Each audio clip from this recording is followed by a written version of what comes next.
पेश है हिंदी जबान में अपडेट। भारत को रिपोर्टर्स विदाउट बॉर्डर द्वारा 2025 में वर्ल्ड प्रेस फ्रीडम इंडेक्स में 151वां स्थान दिया गया है।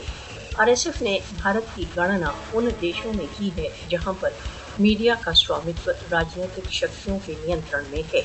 सन 2014 में प्रधानमंत्री मोदी के सत्ता में आने के पश्चात से भारतीय मीडिया एक अनौपचारिक आपातकालीन स्थिति में है। आरएसएफ ने कहा है कि उद्योगपति मुकेश अंबानी, जो मोदी का घनिष्ठ मित्र है, का 70 से अधिक मीडिया आउटलेट्स पर स्वामित्व है, जिनका कम से कम 800 मिलियन भारतीय पालन करते हैं। हाल के वर्षों में रूढ़ी मीडिया का उत्थान भी बढ़ा है। वे मीडिया आउटलेट्स जो जनप्रियता तथा बीजेपी समर्थक प्रचार का मिश्रण करते हैं। सरकार के प्रति आलोचक भारतीय पत्रकारों को बीजेपी समर्थकों द्वारा आतंक का सामना है।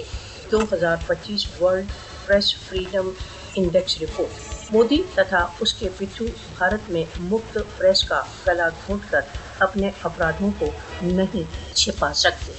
भारत में स्वतंत्र प्रेस पर आक्रमण सार्वभौमिक मीडिया संगठनों के लिए एक वेकअप कॉल।